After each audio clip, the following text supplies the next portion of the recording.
2,300 years ago, Alexander the Great invaded Asia, his goal to conquer the Persian Empire. We followed in his footsteps, a 20,000-mile journey from Greece to the plains of India.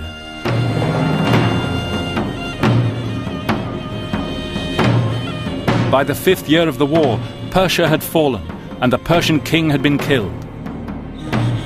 Alexander now set out to overrun their vast eastern empire, and he headed for Afghanistan.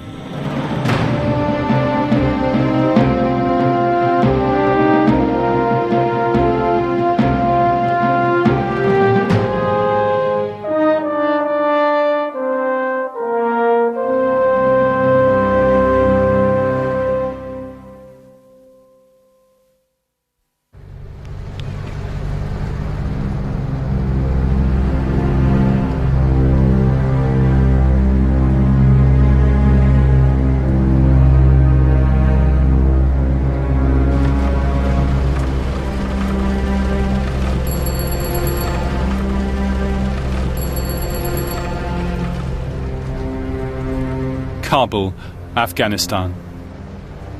Our journey now brought us into a modern-day war.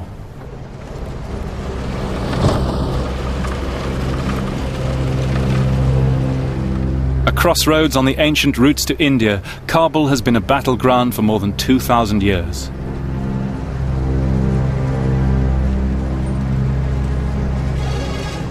The city had been devastated by war. Alexander wintered here in the 5th year of his campaign. He founded a new city close by, another Alexandria. One more step towards uniting the world under Greek rule. For his teacher Aristotle had taught him it was fitting that Greeks should rule barbarians.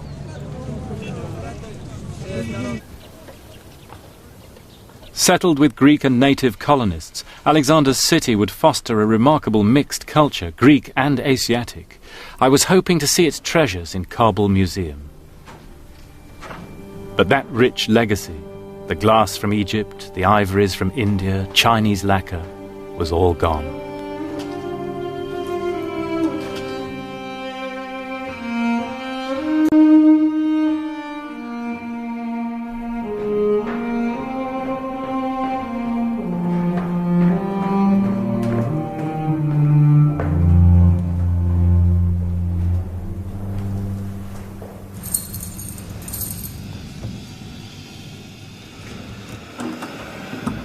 What's left is locked down in the cellars, and even that has been looted and smashed.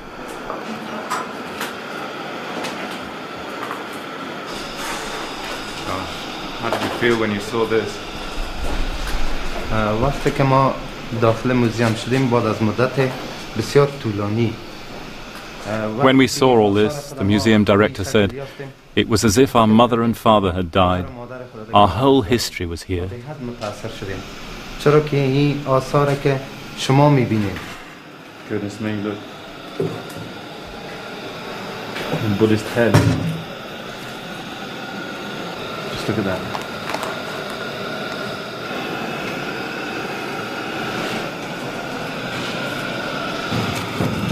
Look, there's a Greek period Buddha. He's wearing a Greek toga. That's the kind of fusion of East and West that happened in the art too in Afghanistan. This was an absolutely unique civilization, and this museum is the chief record of it in the world. Oh, it's just heartbreaking. It was a somber introduction to Afghan history, but this is a tale of war, and war destroys the past as well as the present.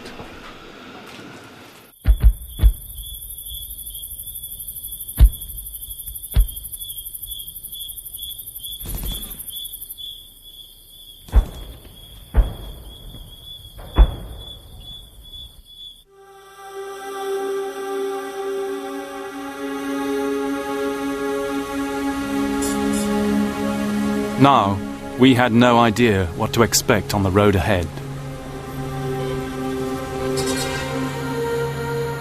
As Alexander saw it that winter, the eastern part of the Persian Empire was still unconquered.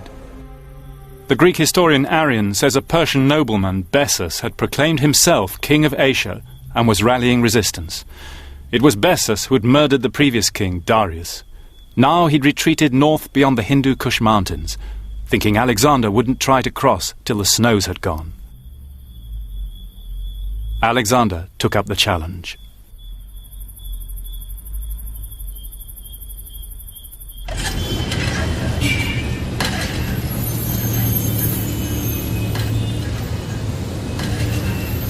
The next stage of our journey was to follow Alexander over the Hindu Kush, but to get out there we needed a vehicle. Certainly is a Land Rover.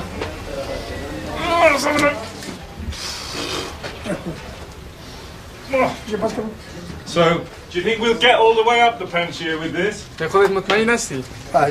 Yes, I'm sure. Really? Of course, all over Afghanistan. Really? So you're the expert then, are you, Mr. Zalmay? Alexander had burned his wagons when he entered Afghanistan.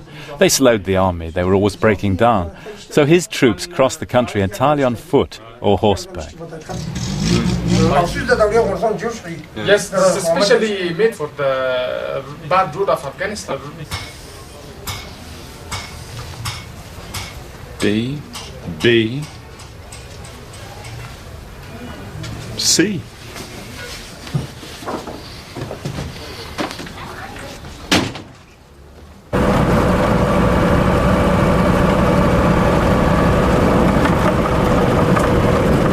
Early in the spring, Alexander set off. Ahead of him, the great mass of the Hindu Kush, which rises to 20,000 feet. On the other side, his enemy Bessus was waiting.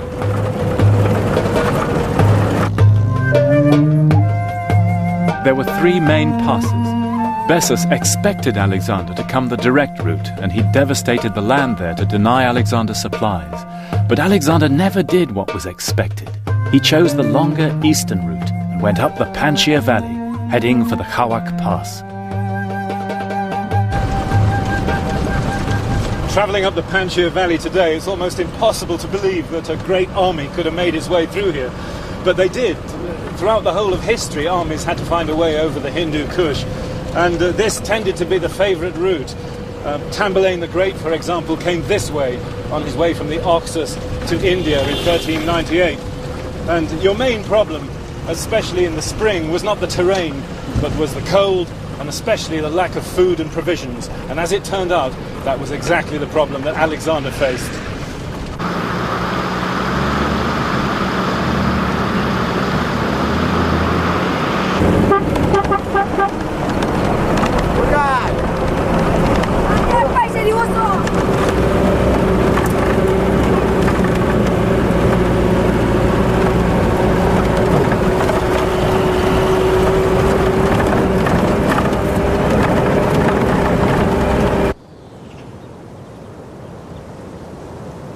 The local people had buried their winter supplies to foil the Macedonian foragers, so Alexander's men had to take their own food with them.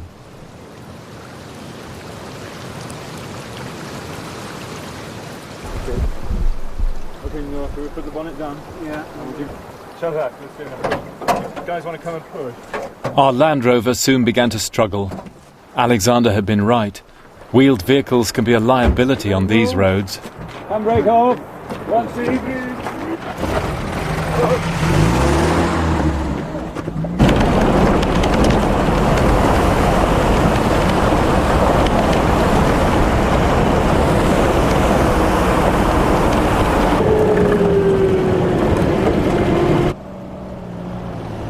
The Russians also found their mechanized gear failed here against men fighting on foot and supplied by mule.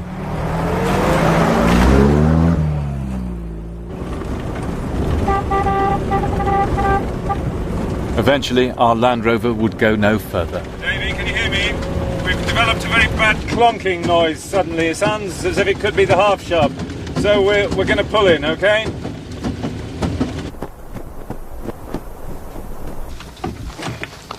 And it wasn't the last of our problems. The road is closed. The road is closed? Yeah, because of landslide. And where is this? Could you ask the gentleman? در کدام هستی چقدر دور است؟ Just after 5 minutes we will reach there. Really? And impossible for vehicles to get through? Or? میگه موتر میتونه رفته یا نمیتونه؟ No, it's impossible. Only donkeys. میگه تنها خر میدن رفته. Told you we should use donkeys on this part of the trip.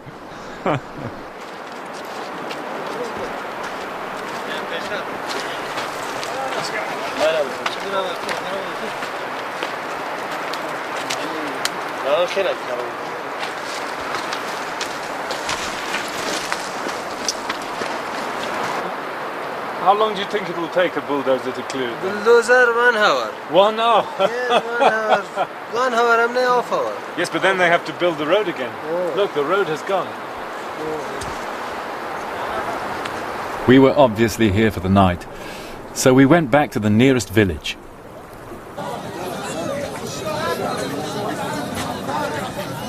What is the name of the village where we leave the cars and we start to walk up to the pass? Hawak. That's Hawak. Yeah, that's Hawak. And Hawak, Hawak village. And Hawak is after Dashte Reba. That's yeah, right. Yeah. یا مثلا مجھے ما Alexander always used local guides. If they did well, they were rewarded. If they misled him, they were killed. Simple but effective. از امیر راه رفته بود و ما می‌خوایم پل پای از او را تعقیب کنیم که از کدام راه در کدام قسمت‌های افغانستان رفته بود. Is it easy to find the men with the horses? انشالله آسان است گپی نداره اوجا کماندان خلیل میگن اوجا وظیفه دار اوجا شما اوجا برسید انشالله به زودترین فرصت به شما اسم میگیره شما بخیر حرکت میکنید. So Halil organizes the نامش خلیل گفتیم. خلیل کماندان خلیل. کماندر خلیل. Commander Halil. Right. Great.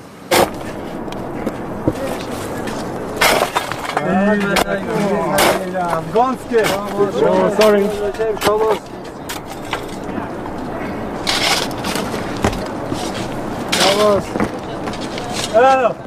Alexander the Great had a sapper corps to do this sort of stuff for him.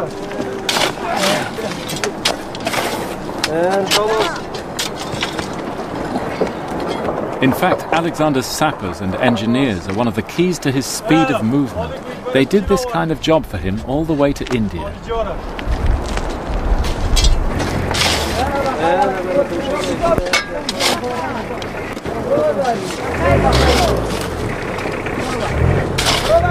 We abandoned our Land Rover and took a lift on towards the foot of the pass.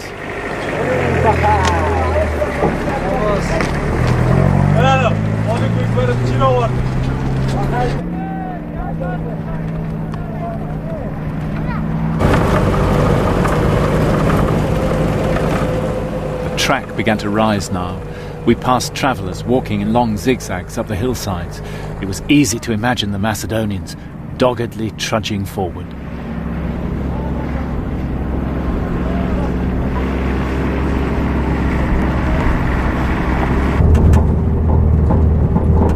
This road was actually only made up for cars a few years ago, and until that point it was really a track that only horses could use.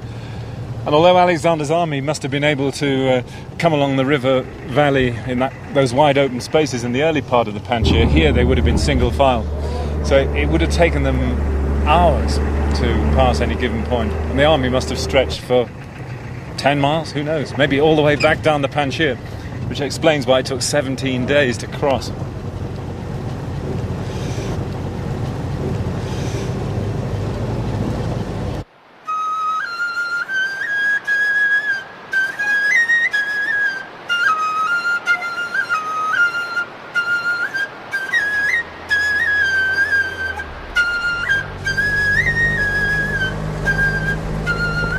Finally, we reached our goal, the horse station below the pass. And there was Commander Halil.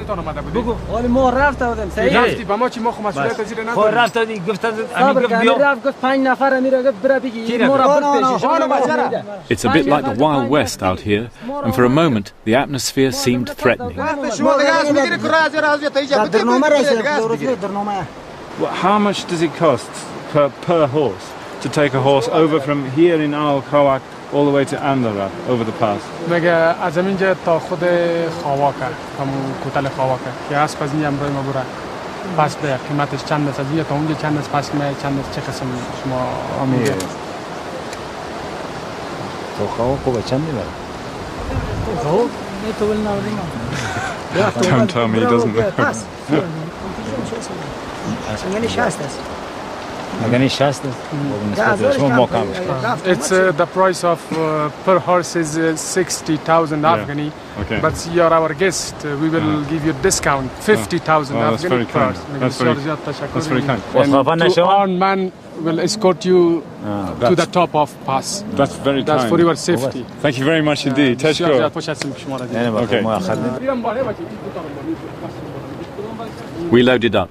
Our pack horses took 100 kilos each, the same as Alexander's. His men, though, had to carry their own gear and backpacks. That would get tough at high altitude.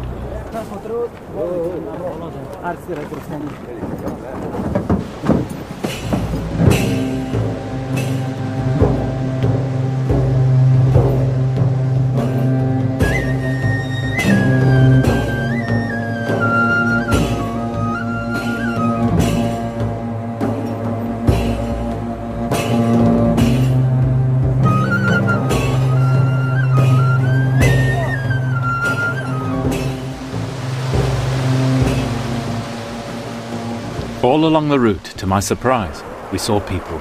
Traders, refugees, families. The Khawak was still the thoroughfare to the north, as it's been throughout history.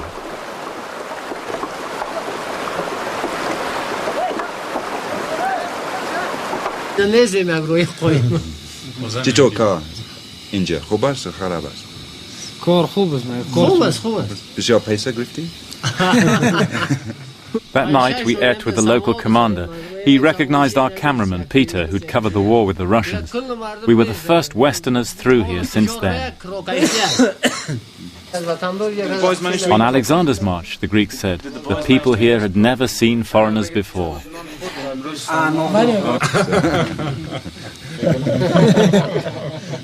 There's always be discreet about money.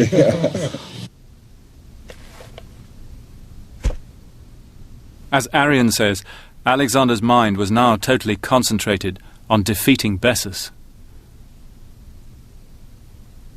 And here on the pass that night, I could almost feel the magnetism of Alexander's leadership and the sheer excitement that his men must have felt marching with him.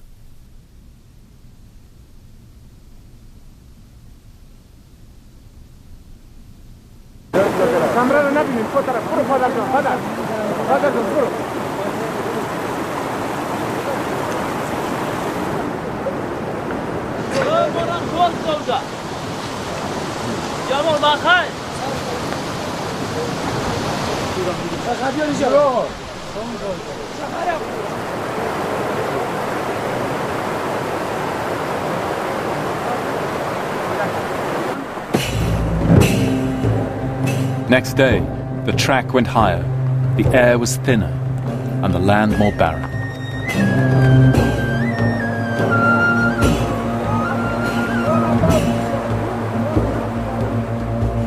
For us, as no doubt for the Greeks, walking was now an effort.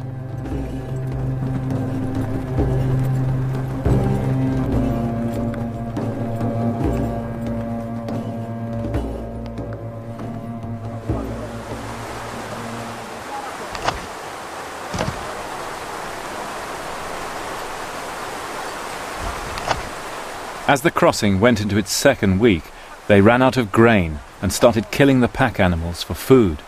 But there was no firewood for cooking, and they had to eat the flesh raw. This they did, says Arian, with the juice of a medicinal plant, silphium. So can you ask which part of the plant they use for medicine? کدام قسمت از این بوتا برای دوای طبیعی استفاده میشه برای دوا؟ یعنی از خود از اینیه And from اینجا the گرفته است تا پایی Yeah. یعنی so you get a juice out of it, do you? میگه یک قسم شیر هم داره. شیر داره. Yeah. And you can use این تا پایی اینجا میباشه اینجا میباشه اینجا وارد دیگه شو پیدا میکنه. He used this for flatulence, stomach pain and swelling. And for cuts as well, this kind of thing? برای چی هم استفاده میکنه؟ برای زخم و چیزا. برای چیزی که دم میباشه. ایرا که بسته کنی گمش میکنه. پوندیده. Something with swelling.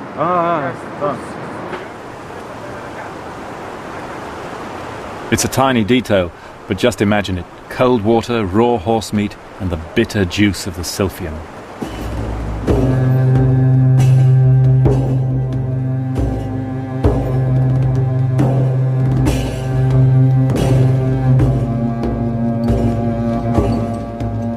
They were over 11,000 feet now, and the starving troops were suffering from chronic fatigue brought on by altitude sickness. We'd brought few supplies with us, and we took our snacks where we could find them. They say this is good stuff for long-distance travelling. It's dried mulberries compressed together, and it's the kind of dried fruit that the Mujahideen lived on and during the war with the Russians in these mountains. It keeps your energy up.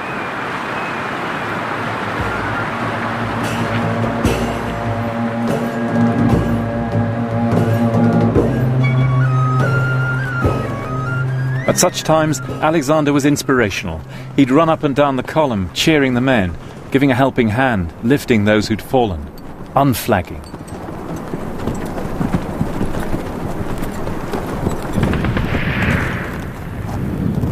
Just below the summit, there was gunfire.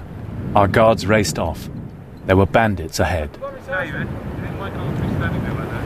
Mike, can you get out of the way? It's dangerous. Come back here. Come here. مگه چی گپ هستم اینجا خیرت خواسته چی حسابت زاستن این پایسا دشمن تزاسته لیست میکنه دارای یک مواد خوراک و یک مواد در خانه بری پلتا این ترای تا میگیره خط لفت کوب میکنه. Here is some highwaymen and robber. They see situation favorable for the robbery and for they here take everything like food stuff and money, everything that we have. Yes, we should be very careful here. Yes. So we're good targets, in other words. Yes. Yeah. They carry on arms with. What kind of guns? چه قسم سلاح دارین نه؟ کلاشینکوف. Kalashnikov. Yeah, I thought.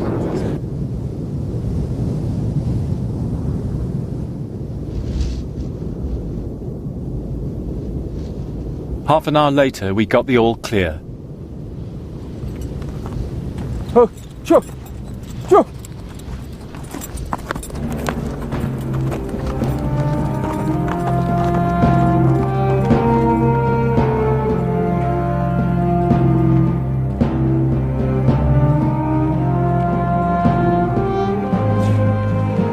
I think this is it. Finally, we reached the top and saw the view Alexander's men had seen all those years before. We're here, Shazad. Yeah. Okay. Wonderful. We made it. The top of the Kamat Pass is about 12,000 feet, and there the road stretching away down to the land of Bactria and former Soviet Central Asia. And around us the mountains of the Hindu Kush. The Greeks knew that these mountains were part of a continuous chain which split Asia in two and was the source of all the great rivers of Asia. And following Alexander's footsteps up here with this wind, you can really feel, whatever you think about him, what an amazing achievement it was to drive an army over these mountains. Nothing stopped him, said the historian Arian. Nothing put him off. He just kept coming on and on, whatever the cold or the starvation. He drove on, and in the end, his enemies were struck with fear at the speed of his advance. I'll bet they were. Bessus was nowhere to be seen. The gamble had paid off. Just below the summit, a cairn of stones is said to mark the burial place of the Greeks who didn't make it.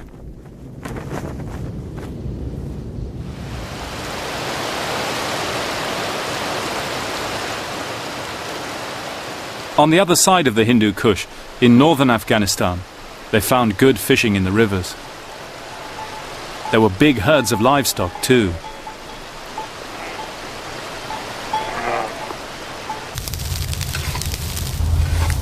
There was plenty of grain here. They could draw breath and fill their bellies.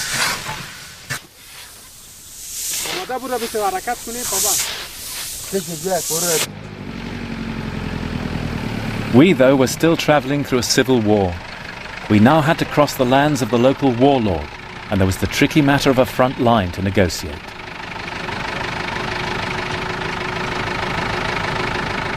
I have a letter from General Harun. As chance would have it, I'd met the head of the local garrison in London before we set out. He'd written me a letter of introduction to his frontline commanders.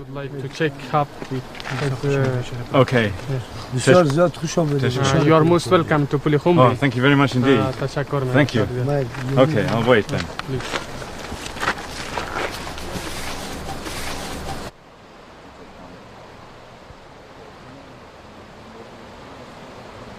So we waited. With the fundamentalist armies of the Taliban closing in on Kabul, we weren't too keen to retrace our steps.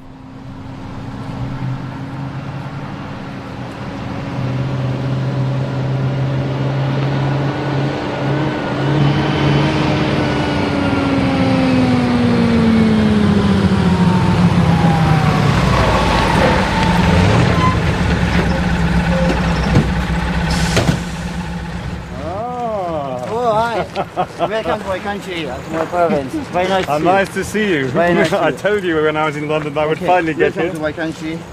And you can keep this later, for next time if you come. It'll be a nice souvenir. I'll stick it on my notice board. I'll just get my bag. Yeah, sure.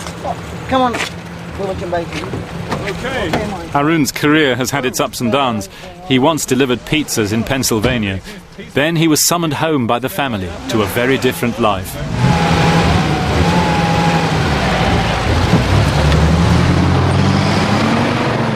At the beginning it was so difficult for me, but now I'm used to it, Yeah. You can just be travelling along a quiet country road and you run into some group that you've never heard of who decide they want to kidnap you for a bit.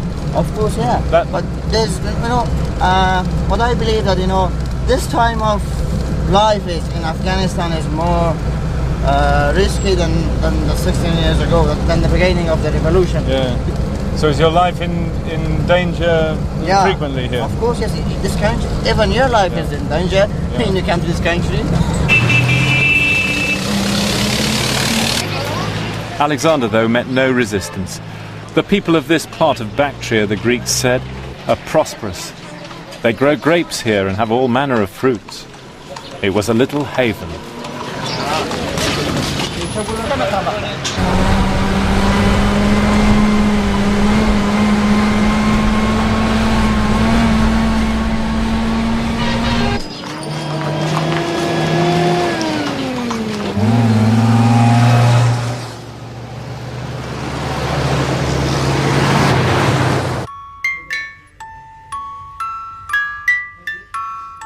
A warlord's house wasn't quite what I expected, but soldiers are the same everywhere, I guess, for all the guns and high-tech. The Macedonians, perhaps, were much like the Afghans, brave, tough, pious. They lived hard and played hard, like soldiers throughout history. The news that night was gloomy. Rockets were falling on Kabul. We'd got through just in time. By this morning, they had advanced more than 20 kilometres into the southern outskirts of the capital. Reports from Kabul say the fighting has now eased, but the government forces say they're preparing for a counterattack.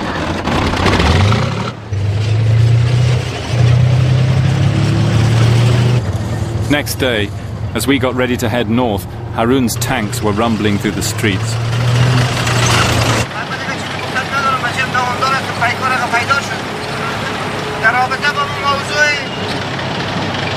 They were moving their forces back towards the mountains. Poor Afghanistan. Now I began to understand Alexander's world.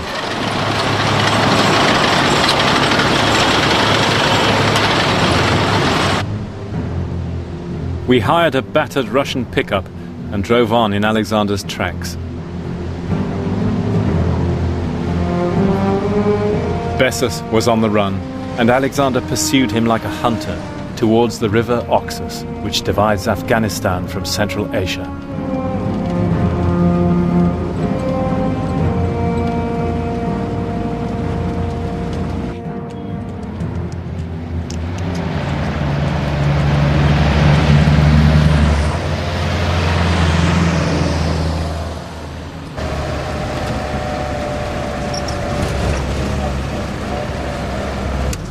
We're just coming into Tashkurgan. It was the first of the ancient Bactrian cities that Alexander the Great reached when he came down off the Hindu Kush. But today, Tashkurgan is run by Hizb Islami, one of the fundamentalist parties here in Afghanistan. They don't like the West, they don't like the BBC, and they don't like journalists, so we'll probably give their hospitality a miss tonight.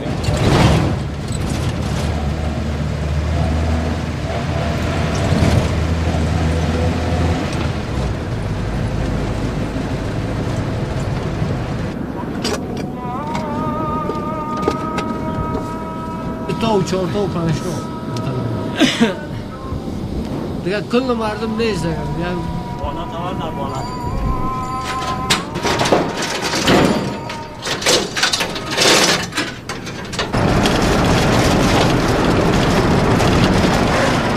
Just won't believe what just happened. We actually broke down right in the middle of Tashkurgan. We just stalled right in front of the border post. Unfortunately, there was a sandstorm had blown up, and it was just sunset, so everybody must have been at their Friday prayers. So we just covered up the camera and all the gear and sat tight while Tim helped the driver to mend the engine.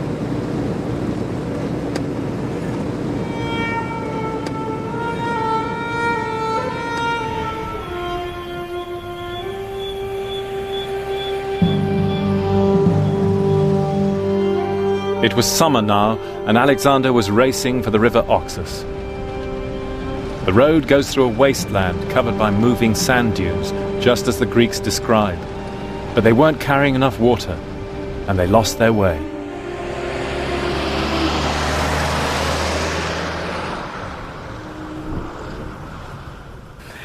Imagine, it was midsummer, blazing heat. They had to cross this great belt of shifting sand dunes, and they had no water. They probably had to camp here for 2 nights. And then they made the fundamental, unbelievable mistake of broaching the wine supplies because they had nothing else to drink. It made them feel better for the moment, said one of the Alexander historians, but the after effects were terrible. Maybe they had no choice, but Alexander's elite ended up hungover and dehydrated, stumbling over sand dunes, trying to find the Oxus River.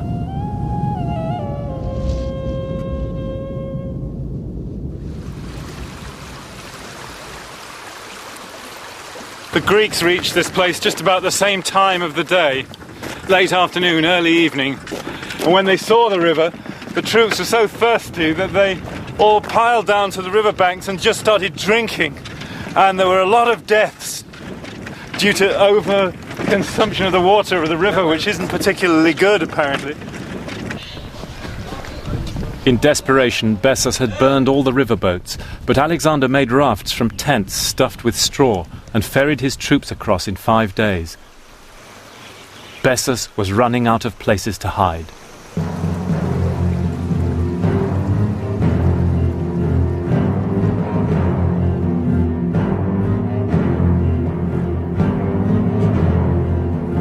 Our journey now took us into Central Asia, to Uzbekistan, and the road to Samarkand.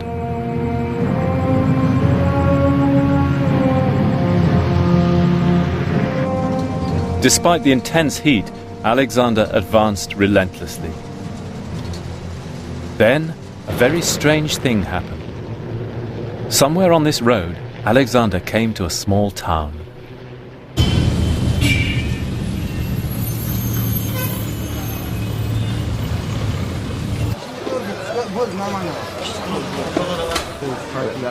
To his surprise, the people here spoke Greek. As Alexander and his officers strolled around, they saw Greek faces in the marketplace.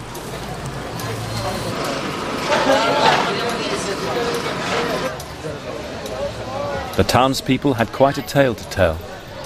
Their ancestors had been Greeks from the Aegean coast of Turkey. Though bilingual now, they still kept up Greek customs.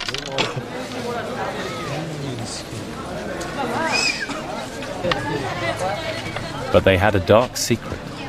Their ancestors were the priestly family of the Temple of Didyma, the Branchidae. 150 years before, they'd collaborated with the Persians in the hated war which Alexander had vowed to avenge.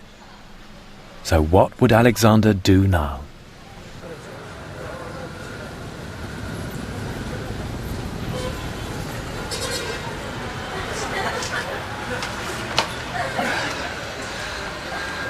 Salam. Early next morning, Alexander came through the gate with a small detachment of troops, apparently to receive the hospitality of the Branchidae. Teshakur. In fact, during the night, the army had been given instructions to surround the town, and at a prearranged signal, they began to attack, with the intention of massacring everybody inside. The Branchidae had suspected nothing. But despite their kinship of language, their desperate entreaties, the fact that they were holding olive branches in their hands, the symbol of peace, the savagery didn't stop until everybody had been killed. And afterwards, the Greeks leveled the town, destroyed its walls, and even cut down its woods and sacred groves, so that no trace remained. The expedition historian Callisthenes did his best to justify the massacre. The aim of Alexander's crusade, after all, had been to punish Persian wrongs. Arrian, though, says nothing. I imagine he felt that however you gloss it over, a war crime is still a war crime.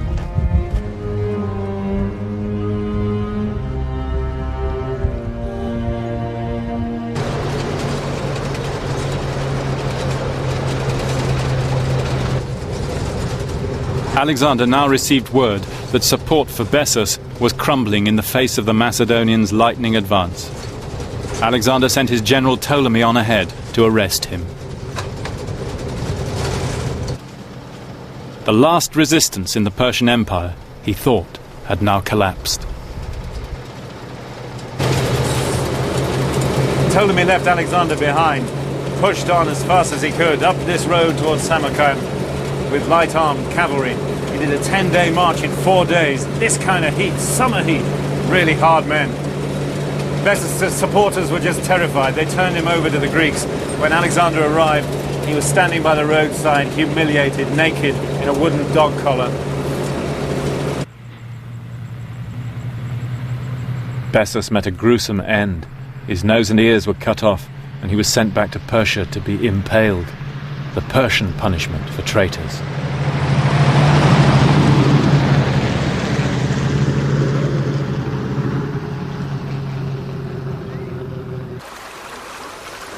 Alexander pushed on to the Sir Daria River, the outermost edge of the Persian Empire. Here he founded a city, which he called Alexandria the Farthermost. It's still here today, Hojent in Tajikistan.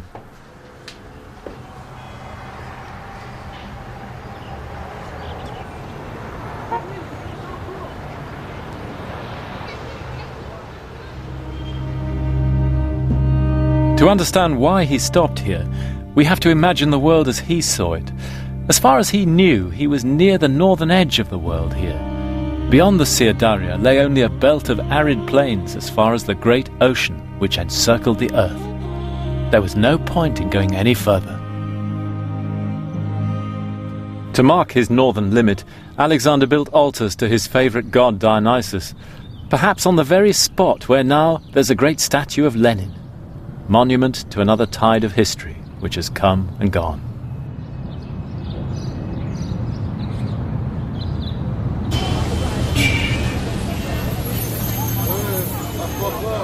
It's a nice place, the Farthermost. I think the Greek colonists might have felt quite at home here. Figs and olives in the market.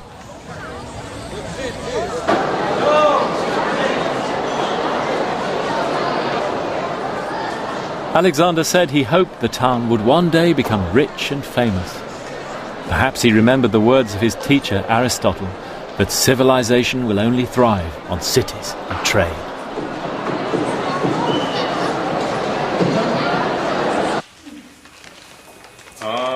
Thank you. Mr. Bond, transaction. I don't understand. Money! Money? Da. This is shush. 16. Hojent was one of more than 20 Alexandrias the king founded between Egypt and India. The empire was linked by a system of post horses and racing camels. The troops received letters from home. Medical supplies came out here by the ton. Let me look at this. Mr. Bond, Raja. Oh, thank you very much indeed. Thank you. Thank you. Alexander even had his favourite books and fresh fruit sent out here from Greece. My parcel came from a friend in Athens. Great, a Greek newspaper. That's nice to have. Olives. Greek olives. Aristotle was right. The fruits of civilization. Ah. A bottle of Nausa. But the local people were not prepared to buy into the idea of a Greek world empire. That summer, the famed horsemen of Bactria were gathering. The Sogdians too came out in revolt.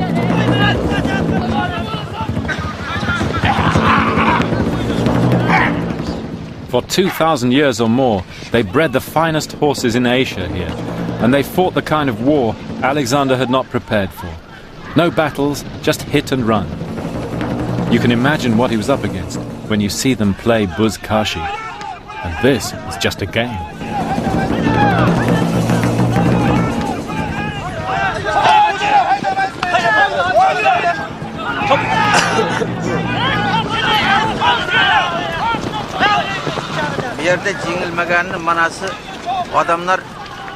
Alexander couldn't beat us because we were such good horsemen, the old man said. Even an 8-year-old could ride and throw a spear. As horsemen, we had greatness.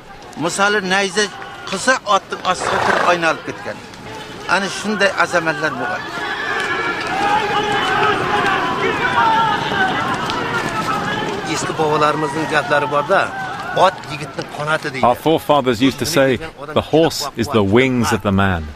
A horse is strong and fearless, like a fierce spirit.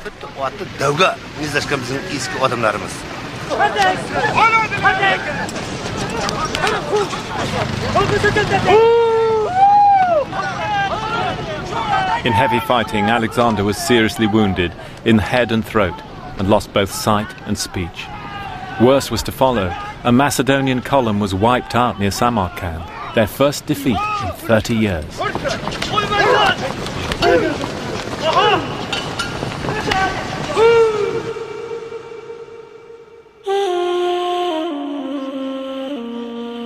At his base on the Sir Darya River, he suddenly found himself crippled and at bay.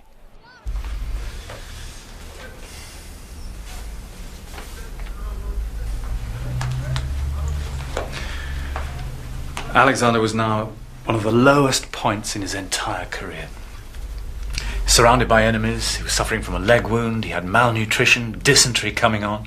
His throat wound had not healed, so he could hardly speak. His voice was so quavering the people even close to him couldn't hear him. He couldn't stand in the ranks, he couldn't ride a horse, he couldn't give his army encouragement and instructions, the very thing on which his generalship depended. There's a vivid image of Alexander at this moment, opening his tent flap at night to gaze across the river at the twinkling fires of the nomad armies. Being Alexander, though, he had to act. He forced his way across the river and won a stunning victory, even though his dysentery was now so bad he had to be carried back. Now began his hardest war. That winter he regrouped in bulk. The next spring, massively reinforced, he took fire and sword across Central Asia. 5 mobile army groups, 50,000 men, spread up the river valleys of Tajikistan in a search and destroy operation almost as far as China. In the autumn, they reunited at Samarkand.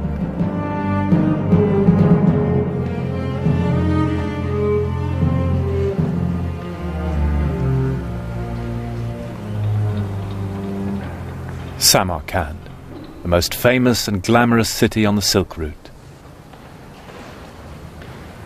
In Alexander's day, It was the chief town of Sogdia, today's Uzbekistan.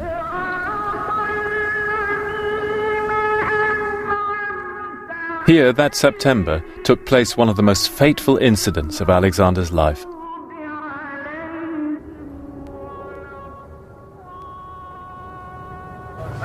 Just outside the city gate lies the mound of the ancient town and the remains of the Sogdian palace.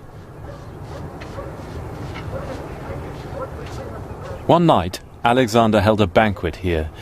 Among the guests was a veteran cavalry officer called Clitus.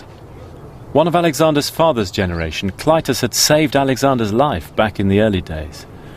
With everyone drunk, the evening turned nasty. Alexander was harping on about his relationship with his father.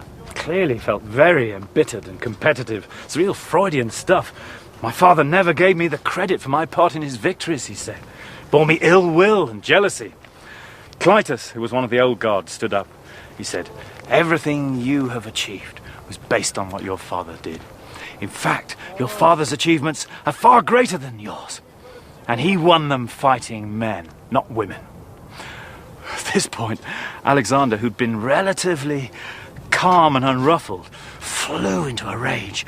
He threw fruit at Clitus, tried to grab a spear in order to hit him, and kept calling out in Macedonian to give the alarm for the royal bodyguards to come in. Alexander's friends, meanwhile, had grabbed hold of Clitus, and they pulled him out of the door and actually got him across the moat, over there. But just when everybody thought everything was over, in comes Clitus again. "Here I am, Alexander!" Alexander grabs a long spear from one of the guards at the door and runs him through. There's blood everywhere, and Alexander collapses onto the body in a drink-sodden heap in floods of tears.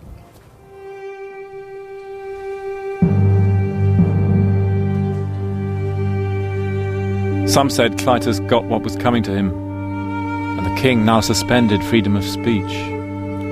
But at the tomb of Tamburlaine, another tyrant or hero, depending on your point of view, the words of an eyewitness came to mind, who spoke of the fear which people round Alexander now felt. He was a very violent man, with no regard for human life, who was said to be melancholy mad.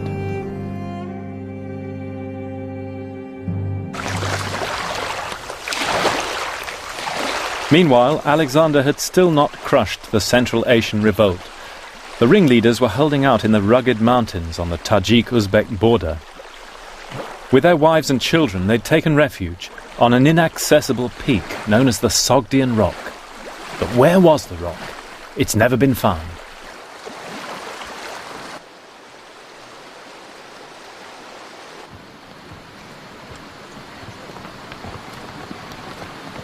We were sleeping at a village high in the mountains. Hearing of our search for the rock, over breakfast the local men showed us an old manuscript of the Alexander legend.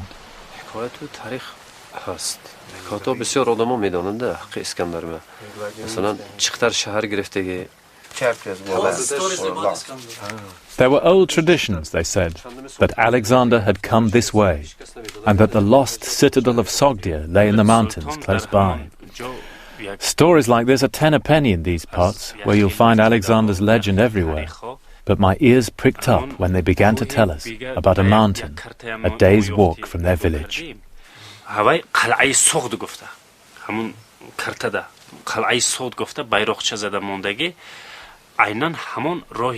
This, their forefathers had told them, was the Sogdian Rock. They offered to take us there. It seemed worth a try.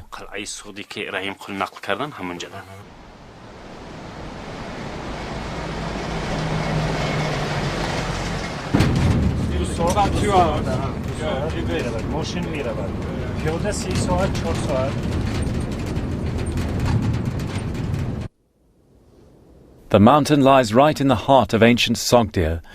It's called Hazrati Sultan. It's 14,000 feet high, and the last few thousand feet form a sheer cliff. The Sogdians thought they were safe.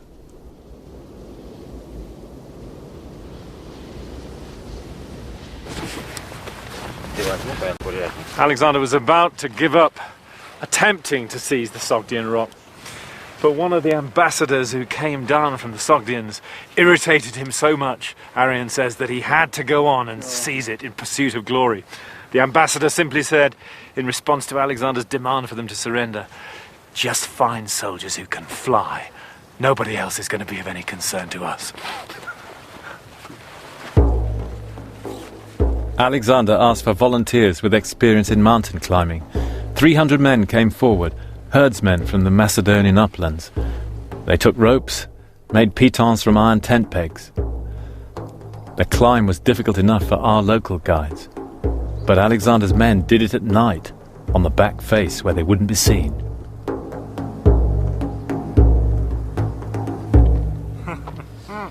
On the other side, a narrow path led to a ravine which was massively defended. Garlic with me, I think.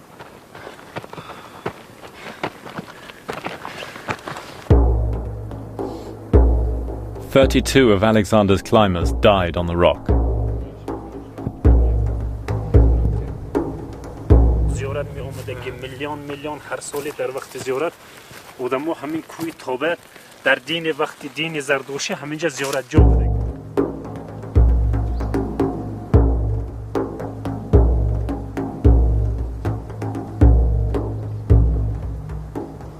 Dawn the next day, Alexander's 300 mountaineers appeared over the top of the ridge up there, waving flags. The barbarians, said Arian, were absolutely staggered. They had simply not thought it was possible.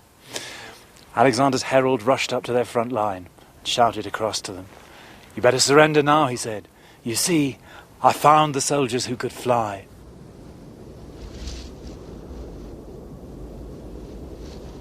The rebels gave up there and then. The story was remembered ever after as proof of Alexander's almost superhuman powers.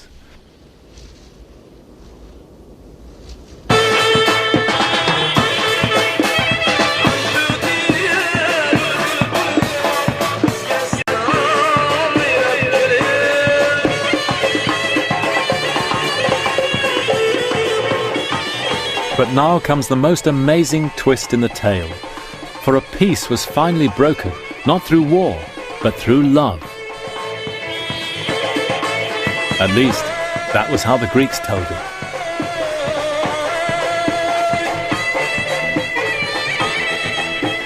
One night, a splendid banquet was held by one of the Sogdian barons, Alexander's erstwhile enemy, Oxyates. It was a feast of typical barbarian splendor, the Greeks said. I imagine not unlike the great Uzbek wedding feasts you see today.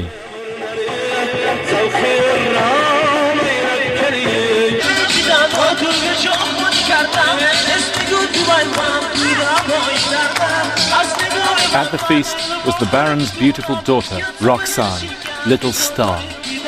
She'd been captured on the Sogdian rock, and now with her girlfriends she danced before the king. When Alexander set eyes on her, Arian says, it was love at first sight. With the same impulsiveness which had killed Clitus, Alexander proposed to Roxanne. With his sword he cut the bread, as they still do to mark an engagement in Uzbek land. He was 29, she at a guess in her mid-teens.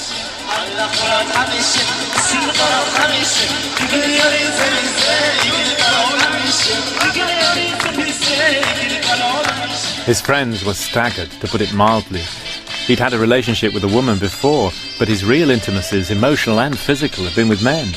And to cap it all, he ordered some of his generals to marry the local women too. Was it really love, or just a clever political ploy? Who can say?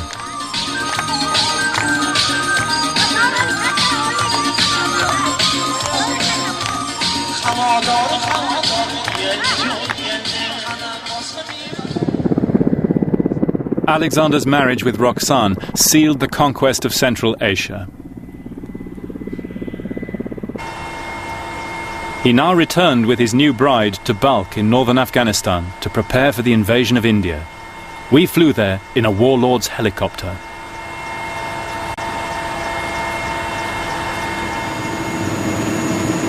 Alexander's expedition would open up the heart of Asia, and for 1,000 years after the Greeks, Balkh would be the greatest crossroads on the Silk Route to China.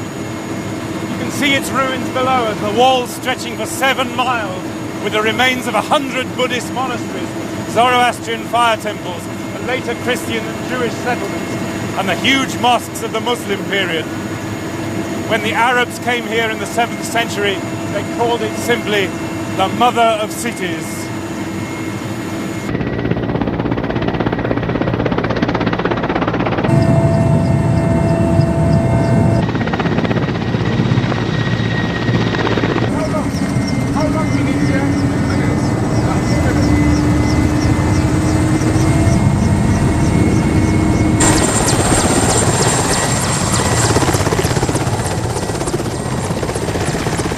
Fate, though, still had another card to play in this story.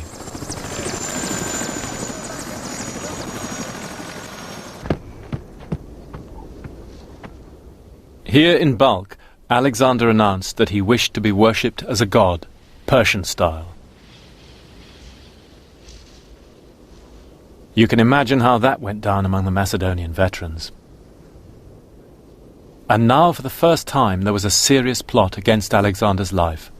A group of royal pages planned to assassinate him. They were betrayed and tortured to death.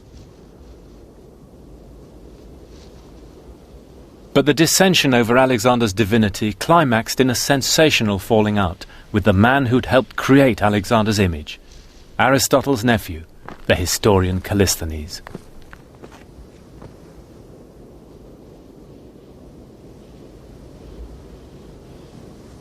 The final rift took place here in the citadel at Balkh after a bitter exchange.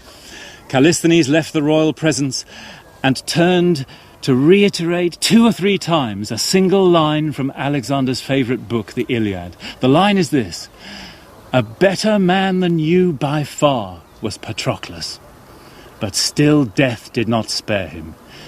In other words, you're not a god, Alexander.